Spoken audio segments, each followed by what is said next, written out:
I sprint to the front door and yank it open. A man in tattered clothes stands hunched over in the doorway. I lean over to look down the sidewalk in both directions. Where's the delivery guy? Hello there, he says without looking up. Might I trouble you for a moment? I instantly feel guilty for overlooking him. I don't have any money, but there's a hot pocket in the freezer you can have. Mama hasn't gone shopping yet. That's very kind of you, but I've actually just left a very fine restaurant. Oh, I say, so you're not homeless? Homeless? Heavens no. The guy finally lifts his head. He's older with a neatly trimmed gray beard. The thing he's been hunched over is a computer tablet. Why would you think that? My eyes drop to his patchy clothes. No reason. The guy follows my eyes and his face goes bright red. I'll have you know that this is the height of fashion and... Oh, never mind. Might your name be Amari Peters? Whoa, I take a couple steps backward. How do you know my name? It's right here on the screen, he says, pointing to his tablet. I'll just need you to sign for your delivery and I'll be on my way. You're the delivery guy? I say wearily. And you've got a package for me? Yep. He flips the tablet around. From Q Peters. I gasp. You're saying you really brought me something from my brother? The guy nods.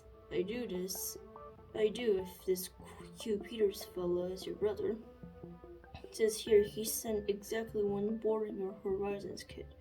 Boarding Your Horizons? Wasn't that what Mama was just talking about? Is this some kind of joke? I should think not, he frowns. I only do deliveries part-time, but I take it seriously. Well, whatever you're supposed to be delivering, I'll take it. That's when I notice he's not carrying any envelopes or boxes. Where is it? Only after you sign, I'm afraid. The guy offers the tablet and I grab it, messily signing the screen with the tip of my finger. I looked at him expectantly. The package? The man taps the screen a couple more times. Left it in Q Peters' old bedroom closet. I just stare. You've been inside my apartment? With Q Peters' permission, of course. He clears his throat loudly. Now then, I'm afraid I'll be needing your memory of this whole encounter. You see, we at this secret deliveries take pride in our customers' anonymity. Don't worry, you'll still get your package. At some point during the day, you feel the sudden, unexplainable urge to clean out that closet, and there the package will be. You need my... what? I take a nervous step back. Just a one memory. The guy pulls out what looks like a TV remote control, and he squints down at the tablet again. Oh, my mistake. Seems your name is on the memory and tag list. Someone's off to the brew, I'll bet. Best 30 years of my life. Anyways, good afternoon. I blink and the man is gone. What in the world just happened? And what's in my brother's closet? Even after all this time, I half expect to hear Quentin yell at me for barging into his room without his permission. I step inside and glance around at the wrinkled wrap posters hanging alongside his framed photographs of Stephen Hawking and Martin Luther King. His bed is messy, like always, and all his academic trophies and honor roll certificates fill up the back wall. The investigators tore this place apart looking for clues about what might have happened to him, but me and Mama made sure to put everything back exactly like it was. I think we both secretly hoped we'd find something the police missed, but something only family might recognize. But that just didn't happen. Neither one of us had been in here since. It hurts too much. It's not until I get all the way inside that the memories hit me. All the times Quentin and I used to play in here, or how sometimes he'd put on a playlist while we lay on the floor, joking and talking about how we were going to take over the world one day. How we were going to show our loser dad who ditched Mama that we were worth something. How we'd always have each other's backs, no matter what. Sure, Quentin might be 10 years older than me, but we've always been tight. Tick, tick, tick. Okay, so Quentin's room has never ticked before. Suddenly I've got goosebumps all over. Maybe that weird delivery guy was telling the truth. The package is supposed to be in Quentin's closet, and sure enough, with each step closer to the closet, the sound gets louder. Did he send me a clock? I bit my bottom lip and pull open the closet door. It's empty except for a huge, ugly old chest that Quentin got from the thrift store when we were younger.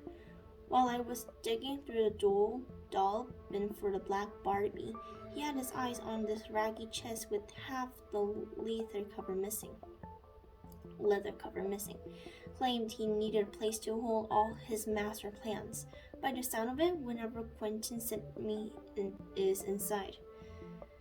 Thankfully, he broke the lock years ago, so getting in is as easy as lifting the top. I dig through countless beat of folders and old notebooks, searching for anything that might tick. It's not till I get to the very bottom that I find a loudly ticking black briefcase, a white post-it note on top with Quentin's handwriting. For Amari's eyes only. Quickly, I take the briefcase out of the closet, out of the chest, and set it on the floor. What could be inside? Fidgeting with the locks doesn't get it open, so I try yanking it apart. No luck. That's when I notice another post-it on the other side. We'll open at midnight, after the last day of school. I swallow, my heart booming. Quentin never said anything about having a briefcase for me, but that's his handwriting. Maybe he wants to explain where he is and what happened. After 6 months of worrying like crazy, could this be how to find him? I glance over at Quentin's alarm clock. 4:13 p.m. Midnight is nearly 8 hours away, but what is it I'm waiting for? 11:58 p.m. I'm in my room, sitting at the head of my bed with my knees pulled up to my chest. The briefcase sits at the foot of my bed, looking suspicious. I check the hallway again. Mama's been home for a few hours, but no light shines under her door. She must be asleep. Good. Whatever's inside this briefcase, Quentin made it clear that only I'm supposed to see it. 11:59 p.m. I pace back and forth. Okay, I'm totally tripping, right? What do I honestly think is going to happen? 12 a.m. Click. Hiss. I swear, I jump a whole foot in the air. I creep over to my bed and take a seat. After a calming breath, I lift the top of the briefcase. Green and purple stripes stare back at me. I reach inside, pull the smooth fabric from the briefcase, and hold up what it seems like a suit jacket to the light. It might be the ugliest thing I've ever seen. I reach inside and pull out the matching pants.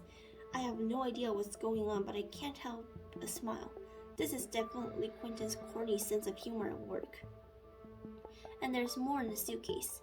An envelope and a pair of thick metallic shades. Attached to the shades is a chain of post-it notes.